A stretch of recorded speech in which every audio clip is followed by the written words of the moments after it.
Miss Olabelle Reed, a lifelong resident of Waterloo, Iowa, was born in Iowa City, 1935, the seventh child of Freeman and Isabel Wood Reed. She graduated from East Waterloo High School in 1953, obtained her BA in 1960 and MA in 1970 in elementary education from the University of Northern Iowa. She married Richard Reed from the West Side, and they had 3 lovely children. Ms. Reed was one of the first African-American teachers in the Waterloo Community School System. She devoted her endeavor to elementary education. After teaching at Longfellow, Jewett, Craig, and Cottrell Elementary Schools for 36 years, Ms. Reed finally retired in 1996.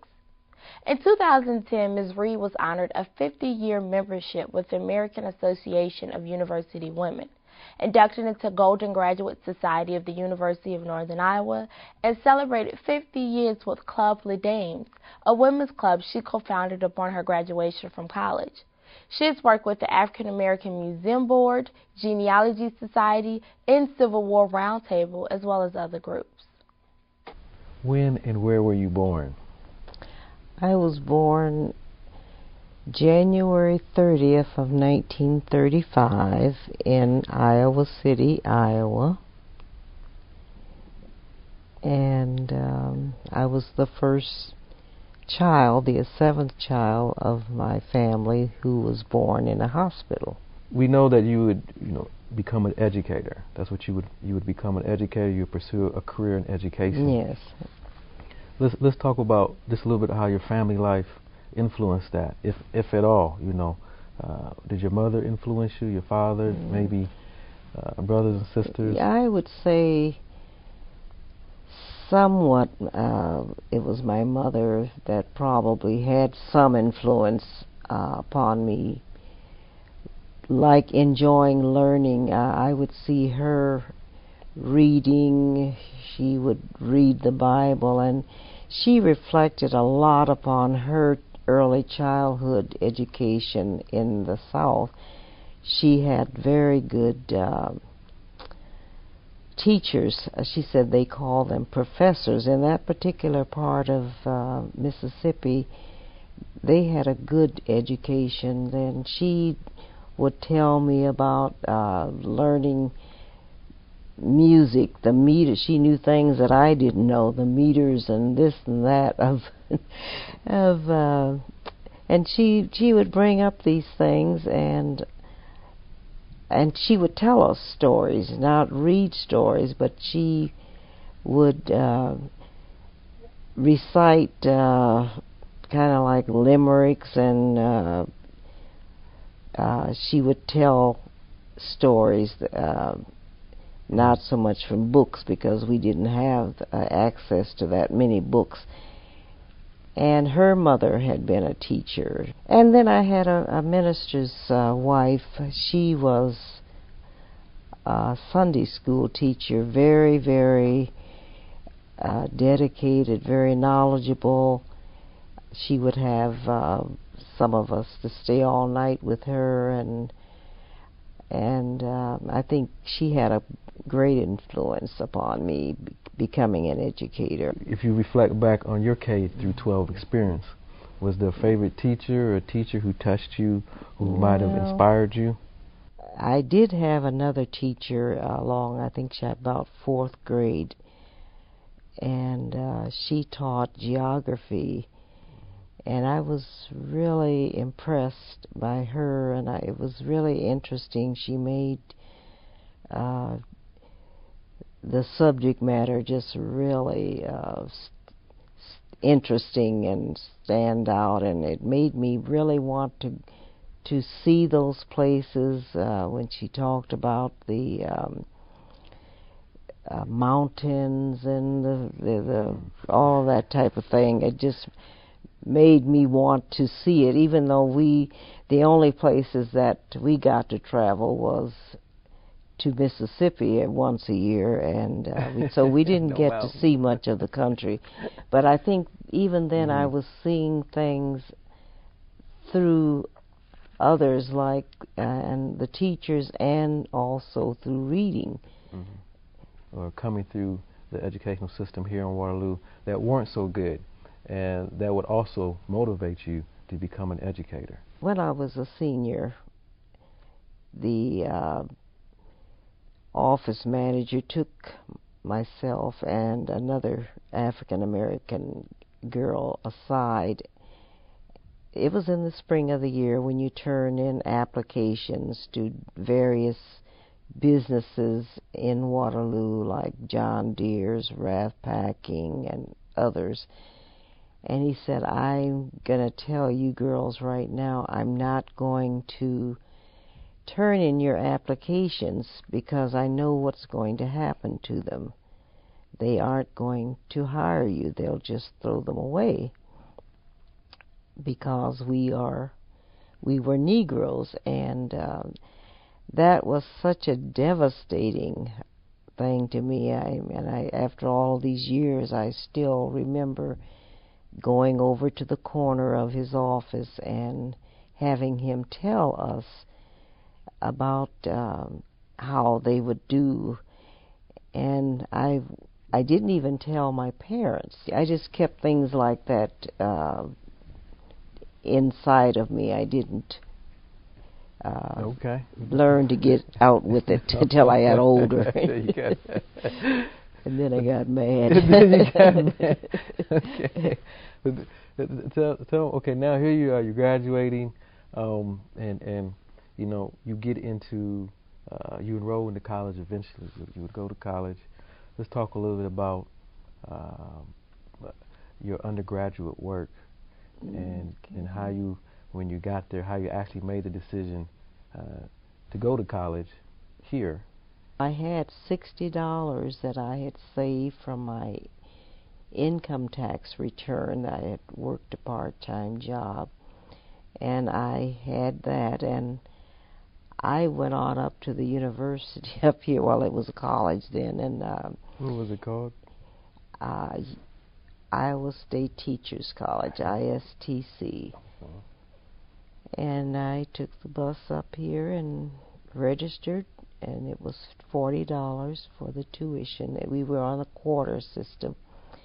And I noticed that a lot of the kids, especially the farm, they were from small towns, farms, or they were only plunking down 11.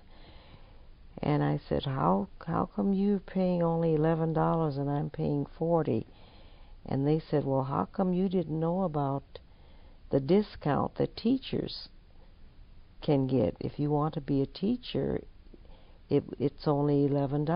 Well, I didn't know about it, but while I was in high school, it was pretty well known that I was a good student and I wanted to go to college, but nobody had ever told me of this advantage that I could have had.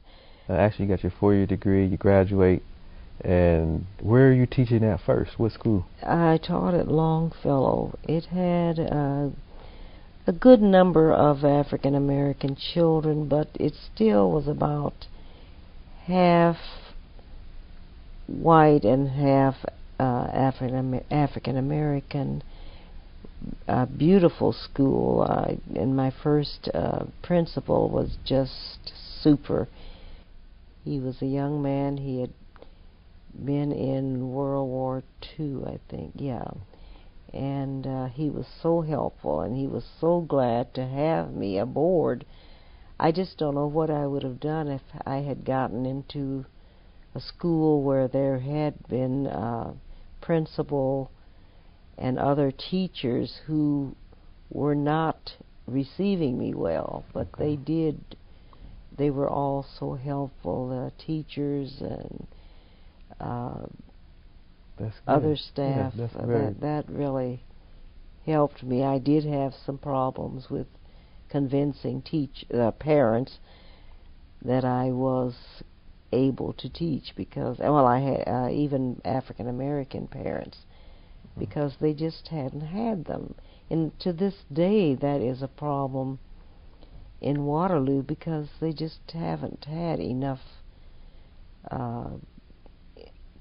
examples of professional people, period, and not just teachers, but doctors, attorneys, and that kind of thing. They just didn't trust them. Of course, they felt that it was better to have white because they didn't.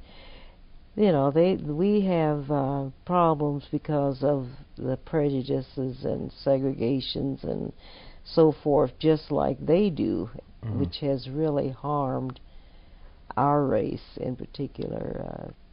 I think in many ways that people don't understand, but that is really true.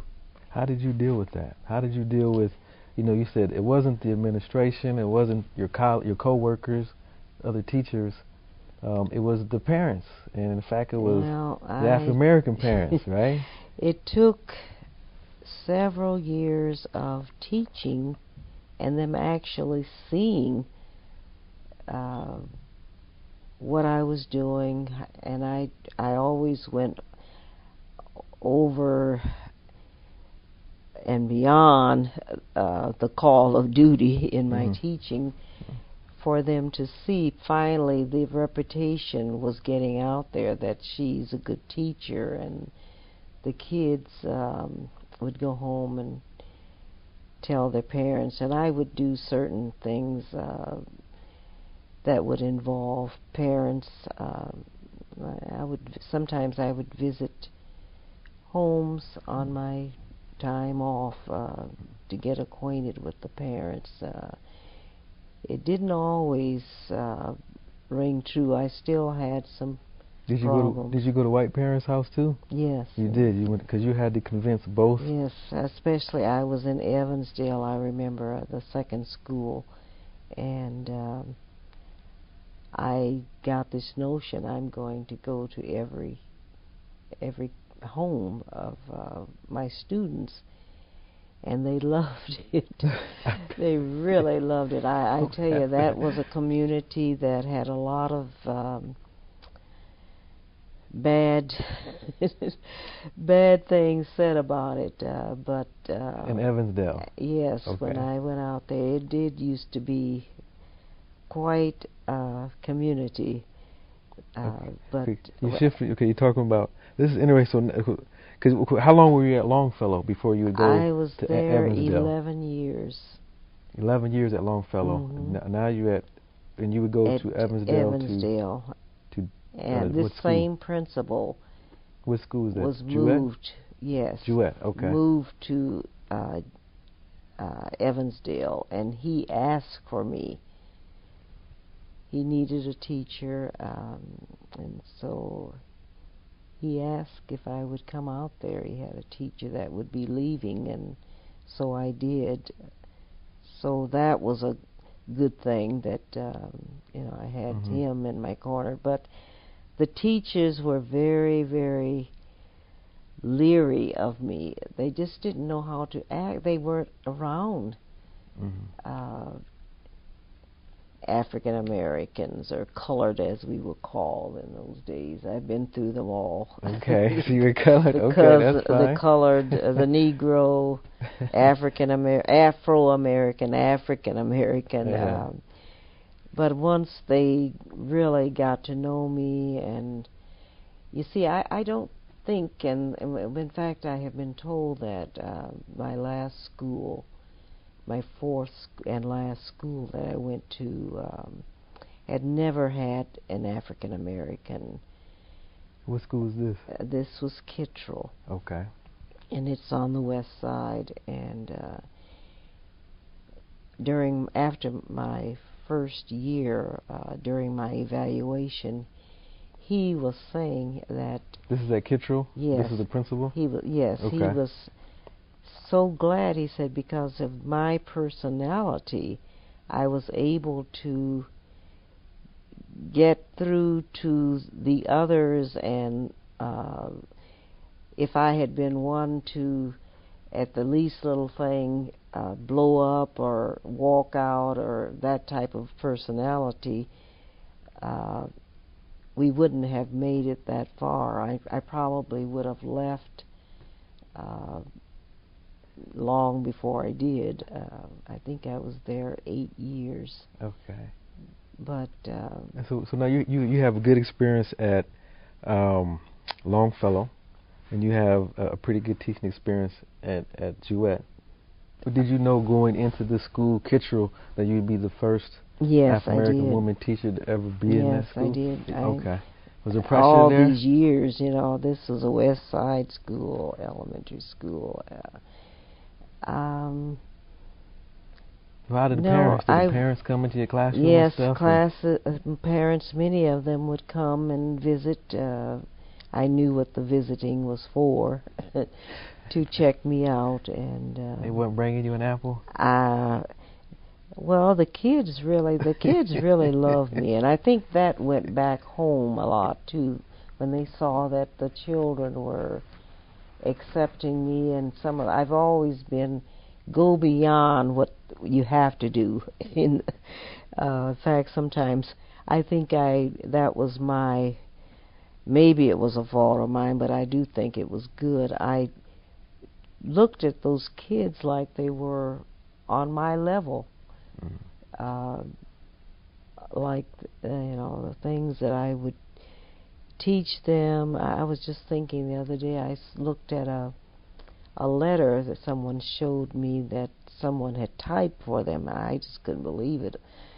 It was all in capital letters, and I said, my goodness, I taught first and second graders how to address a letter and the heading. We went through all of those parts of the letter, the body and the salutation, and I did that to second graders, and we sent letters all over the country.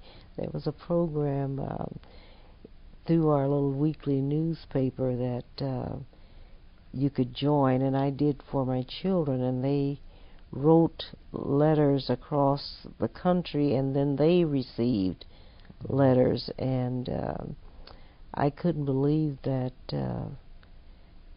this was an adult and doing that. But I was just always liking to push beyond what was required, what was fun for me. I liked doing some of those things, and I think the parents, that won them over, because I started getting the reputation of being a good teacher. It took a lot of, work doing it. Most teachers don't have to go into a school as a new teacher. They just are accepted, unless, they do something that is blatantly wrong. They usually are accepted. They're the teacher. They know what they're doing. But that wasn't the case for me for a long time. Did you experience anything as a teacher where another coworker indirectly or directly offended you or black people, maybe at a meeting or at a teachers' conference? Yes, was one of the teachers there, and when they were going around the circle and introducing themselves and telling where their children were and reading and math, and when they got to her, she said, "Oh, our children could never be that far. I teach at Grant. That's all colored children." And then looked across the circle at me. She had forgotten that I was sitting there, and she said, "Oh, you see, we don't have the Reeds anymore." Meaning my family. I think she taught every one of my siblings that went to school, and then that was the beginning of me knowing that there was a difference. The other teachers felt sorry for her because she taught at a school that was mostly black, and they couldn't get very far. I don't think they were pushing them very far. And then I visited the school because my daughter I was in first grade by that time. She started at Longfellow, but I was so glad to get her out of.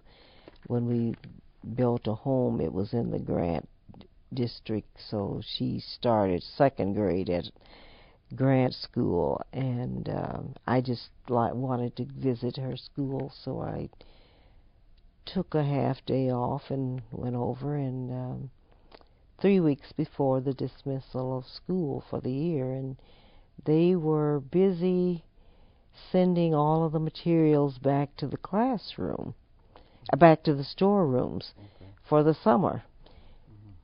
And 3 weeks left. They had 3 weeks left.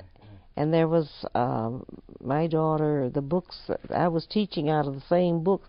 They were, and that little unit that they had left wouldn't have taken but a few days to get finished with, but they weren't going to complete. That really hurt me because my daughter, she still, even in later years, by third grade, she was telling me about, I would discuss with her what we were doing, and we were teaching the children, one of the physical fitness things was to learn how to climb a rope. And they'd lie down on the floor in the gym and learn how to put their hands on this rope and go hand over hand until they got way up there to the ceiling. And she said, "We don't have a rope." I said, "You don't?" She said, "We're not learning how to." And I asked the teacher, "How come we aren't doing that?" And she said, "Oh, we don't have to do the things that the other schools do." Right. So that was revealing to me that there was a difference in the education of African American children and schools that had predominantly white. Now this is interesting because as you would have this experience as an educator, a lot of stuff will come to light, and some of these encounters are really, really interesting. Do you have any similar encounters, like with, say, the children who may have acknowledged your difference in a negative way? Yes, I remember my first day of teaching.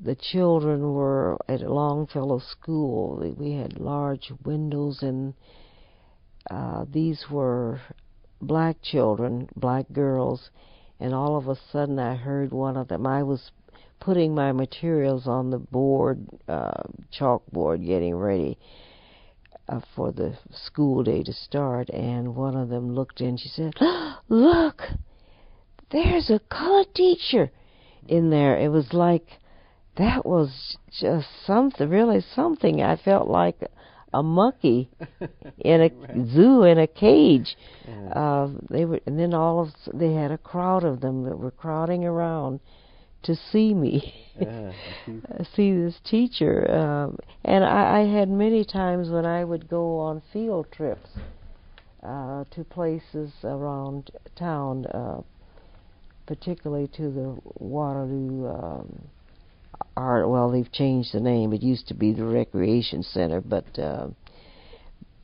they would always go up to my parents. I would have parents to accompany us, and they wouldn't. Here I was at the beginning of the line of children with my class, but they'd step right to one of the parents for to be the teacher. That they were shocked.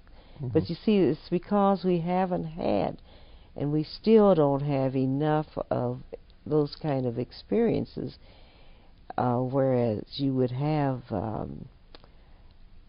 minority teachers, people being the head of the class. And I still today, when I mention, and I try to do it not in a bragging way, but I just want people to know this person that you're talking to, having this real interesting conversation. I was a teacher. I taught for 36 years, and they're shocked. But I want more and more people to know that there are people who have taught, and there's still teachers out there that are teaching, but there just aren't as many, and I think that is one of the things that it hasn't moved fast enough in Waterloo. The system, the structure, and institutions surrounding education. Today, we have a problem with is slipping in the ranks. The educational system is failing African American children, is failing American children. But as we look at African American children specifically, we talk about accountability, and what role do the parents have in all this? I do think that the schools do need to work with parents, be truthful with them, and show them the problems that we're having. I don't think the average parent knows anything about what these test scores are based upon. One of the questions in first grade was, Mother is getting ready to go on a trip. What will she need? And there were 3 pictures, and one of the pictures was a trunk, and it was the old-fashioned kind of trunk. Now, my family used one of those. Okay. But most of the kids, they didn't understand that.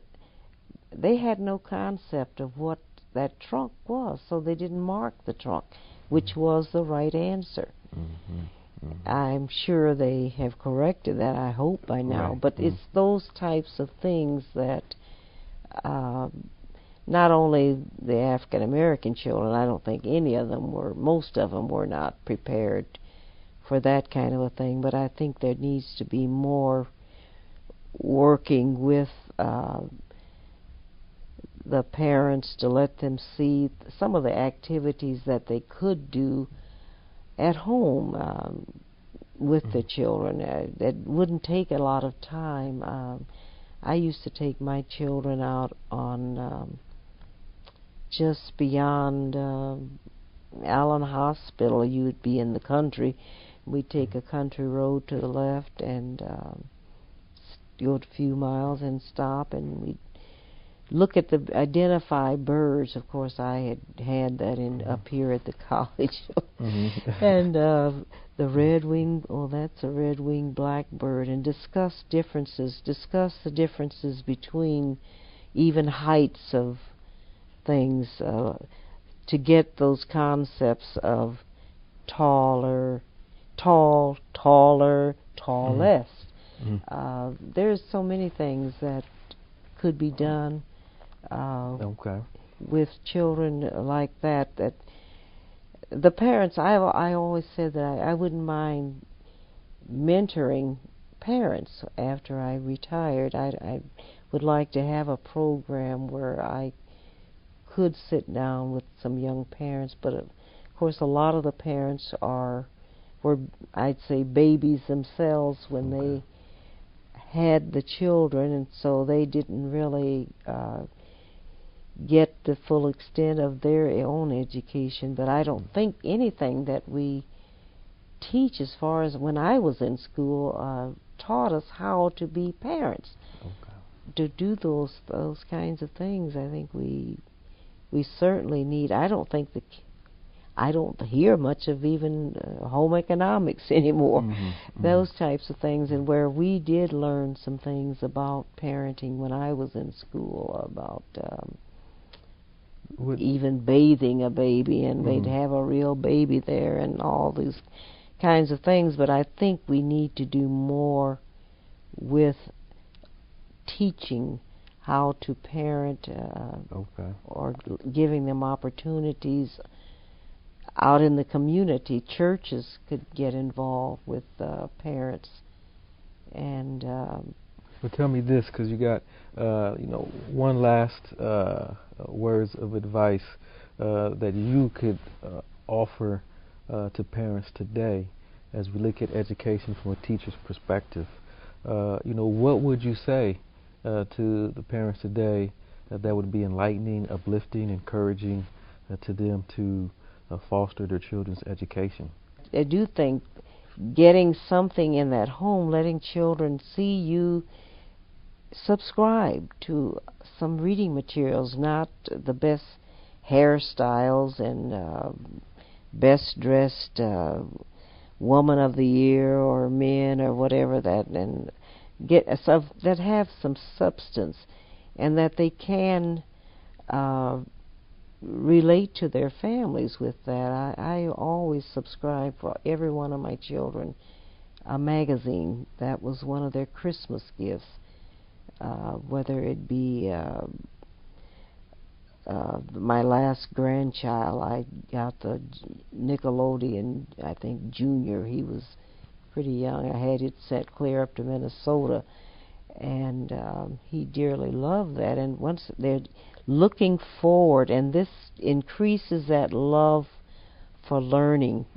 It doesn't cost a lot of money, but just get out there and make time for the children. I think that's the main thing.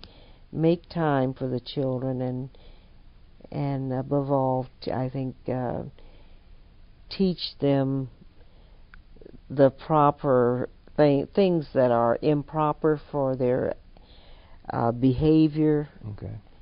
And reward them for the things that they do that are the right kind of things to do. Okay.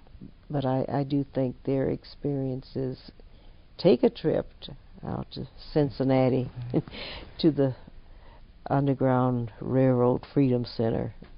It's marvelous. I guess I'm a kid at heart. Yeah. Well, hey. Well, thank you very much. Thank you very much for coming in, taking the time, to share your experience with us in education as a teacher, because we all could benefit from your wisdom, and we appreciate you sharing it with us. Yes, thank you very much. You're welcome. And it was a pleasure talking to you. Yes. Right?